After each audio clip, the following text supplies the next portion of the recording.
Assam, um estado no extremo nordeste da Índia, era uma terra vibrante, conhecida por suas montanhas ondulantes e as florestas densas que abrigavam uma das maiores populações de elefantes selvagens do mundo. Para os moradores, a presença desses gigantescos animais fazia parte de suas vidas. As colheitas, o sustento e a paz das noites eram muitas vezes interrompidos por manadas que desciam das montanhas em busca de alimento. A família Kumar, composta por Ravi, sua esposa Mira e o filho Raju, levava uma vida simples, como a maioria dos agricultores da região. Eles plantavam arroz e chá em suas terras, trabalhando arduamente para garantir o sustento da família. A casa dos Kumar ficava no limite da floresta, e como todos da vila, eles sabiam que a proximidade com a natureza trazia riscos. Porém, as últimas estações tinham sido especialmente difíceis. O desmatamento crescente estava pressionando os elefantes a sair de seus habitats naturais e procurar comida nas plantações dos vilarejos. As pessoas sempre falavam sobre os elefantes com um misto de reverência e preocupação. Eles eram sagrados, mas também imprevisíveis e perigosos quando famintos ou assustados.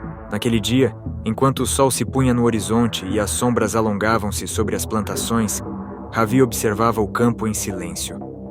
Algo no ar parecia diferente. Era o tipo de silêncio que precedia o caos. Embora não pudesse explicar, ele sentia que os elefantes estavam mais próximos do que nunca, prontos para descer. E naquela noite, o temor se confirmou. Os primeiros sinais de que algo estava errado vieram com um barulho distante de galhos quebrando. O silêncio daquela noite foi interrompido por um som que ecoava das montanhas. Um estalo que parecia se aproximar. Ravi levantou-se de sua cadeira na varanda, alertando Mira e Raju. O barulho ficou mais intenso, como se algo estivesse abrindo caminho pela floresta. Em questão de minutos, o vilarejo foi tomado por um som inconfundível. O rugido grave e profundo dos elefantes. As manadas selvagens eram uma ameaça conhecida em Assam. Para os elefantes, as florestas estavam cada vez menores, e as plantações ofereciam uma fonte abundante de alimento. Dessa vez, porém, a situação parecia mais intensa. Os elefantes não estavam apenas em busca de comida. Havia algo diferente em seu comportamento. Eles estavam agitados, como se algo os tivesse empurrado para fora de seu território. Ravi correu para alertar seus vizinhos, mas já era tarde. O primeiro elefante surgiu na beira da plantação como uma sombra colossal. Logo atrás, mais gigantes começaram a emergir das árvores, pisoteando tudo em seu caminho. As cercas de bambu que cercavam os campos foram destruídas em segundos. Os elefantes, movidos pela fome e pelo desespero, começaram a devorar as plantações de arroz, com uma fúria que os moradores nunca haviam visto antes. Mira agarrou Raju pelo braço, puxando-o para dentro da casa. O medo era palpável, pois mesmo com os elefantes sendo animais sagrados, a destruição que eles causavam era devastadora. Os aldeões corriam de um lado para o outro, tentando de alguma forma espantar os animais, mas os elefantes eram incontroláveis. De dentro da casa, os Kumar podiam ouvir os gritos desesperados dos outros aldeões, que tentavam acender fogueiras e gritar para afastar os animais. As sombras dos elefantes dançavam nas paredes da casa conforme os tambores ruidosos ecoavam pela vila. Mas nenhum dos métodos tradicionais estava funcionando. Os elefantes estavam determinados a destruir tudo em seu caminho. Com o coração acelerado, Ravi observava impotente pela janela, tentando pensar em uma solução. Eles sabiam que, sem a ajuda dos guardas florestais, não havia muito que pudessem fazer. As colheitas estavam sendo destruídas diante de seus olhos, e o medo de que os elefantes chegassem ainda mais perto de suas casas aumentava a cada minuto. A vila inteira estava em alvoroço. O som dos elefantes esmagando plantações se misturava aos gritos dos aldeões que tentavam de tudo para salvar o pouco que restava. Fogos de artifício iluminavam o céu, acompanhados pelo ruído ensurdecedor dos tambores, na esperança de que os animais se afastassem. No entanto, nada parecia surtir efeito.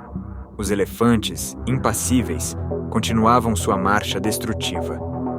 Ravi sabia que não tinham muito tempo antes que a situação saísse completamente de controle. Mesmo sem avançarem em direção às casas ainda, a devastação das plantações já era suficiente para colocar em risco a sobrevivência da vila inteira. Sem o arroz, muitas famílias ficariam sem sustento durante a próxima estação. Ao lado de outros agricultores, Ravi tentou armar barricadas improvisadas com galhos e pedras, mas isso só atrasava os elefantes momentaneamente. A cada novo rugido, a sensação de impotência aumentava. A família Kumar sabia que machucar os elefantes estava fora de questão, não apenas pelas leis que protegiam os animais, mas também pelo respeito cultural e religioso profundo que tinham por eles. Eles eram uma espécie protegida e sagrada, o que tornava a situação ainda mais complicada. Miera, que tentava manter Raju em segurança dentro de casa, sentia a ansiedade crescer. Seu filho, ao olhar pelas frestas da janela, viu o campo onde ele e o pai haviam trabalhado por meses ser destruído em minutos. Seus olhos se encheram de lágrimas, mas mesmo diante do caos, Raju sentiu algo que os outros não conseguiam perceber naquele momento. Uma conexão antiga com os elefantes, algo herdado de histórias contadas por seu avô. Enquanto o caos reinava do lado de fora, o jovem se lembrou de um antigo método que os mais velhos da vila comentavam: a música. Havia uma crença de que o som poderia acalmar os elefantes, levando-os de volta à floresta. Raju correu até seu quarto e pegou sua flauta de bambu, um objeto que pertencera a seu avô, decidido a tentar algo diferente, mesmo com o desespero à volta. Enquanto Raju se preparava, o barulho dos motores de veículos se aproximava. As luzes dos faróis cortavam a escuridão da floresta. Os guardas florestais finalmente haviam chegado. Para muitos aldeões, era a única esperança que restava. Esses profissionais, treinados para lidar com elefantes selvagens, traziam consigo ferramentas que poderiam ajudar a desviar a manada de volta para seu habitat. Os guardas florestais desceram rapidamente de seus veículos, carregando drones, bastões de luz e sinalizadores. Era uma cena caótica. Enquanto eles corriam de um lado para o outro, organizando as equipes, os elefantes continuavam sua destruição impiedosa. Eles eram muitos, e os guardas precisavam ser rápidos. Com os drones no ar, os guardas começaram a monitorar os elefantes, tentando dirigir a manada para áreas seguras da floresta. A cada sinalizador lançado, os elefantes hesitavam, mas logo retomavam sua marcha. Os guardas utilizavam também tambores e chocalhos, gerando uma confusão sonora que aos poucos começou a surtir efeito. No entanto, a operação estava longe de ser simples. Mesmo com toda a tecnologia, os elefantes eram imprevisíveis, e o grupo parecia hesitar entre avançar e recuar. Cada vez que os elefantes paravam, uma nova tensão surgia. Os aldeões observavam ansiosos, muitos já temendo que não haveria uma solução antes que todas as colheitas fossem destruídas. Foi nesse momento que Raju, determinado, saiu de casa com sua flauta. Ignorando os apelos de sua mãe para ficar dentro, ele correu para a beira das plantações, onde os guardas estavam ocupados tentando conter os animais. Um dos guardas viu o garoto e tentou afastá-lo, mas Raju insistiu. Com uma calma inesperada, ele se posicionou ao lado de uma árvore e começou a tocar. O som da flauta de bambu de Raju era suave, quase inaudível no meio do caos, mas aos poucos começou a se destacar. Ele tocava com uma serenidade que parecia não combinar com o momento, mas o efeito foi imediato. Os elefantes, que até então pareciam desorientados e furiosos, começaram a desacelerar seus movimentos. O vento carregava as notas simples e tranquilas da melodia, que lembrava antigas canções da vila, passadas de geração em geração. Raju, concentrado, repetia a sequência de notas que havia aprendido com seu avô. Ele sabia que os elefantes tinham uma sensibilidade especial para a música, e seu instinto estava certo. Os guardas florestais, que no início olhavam com ceticismo, começaram a notar a mudança no comportamento dos animais. O líder da manada, um elefante mais velho, ergueu a tromba, como se estivesse respondendo ao som. Seus olhos, antes agitados, mostravam um brilho mais calmo. Lentamente, ele deu um passo para trás, e os outros elefantes seguiram seu movimento. Os aldeões assistiam incrédulos, enquanto a música de Raju parecia exercer um controle quase mágico sobre os elefantes.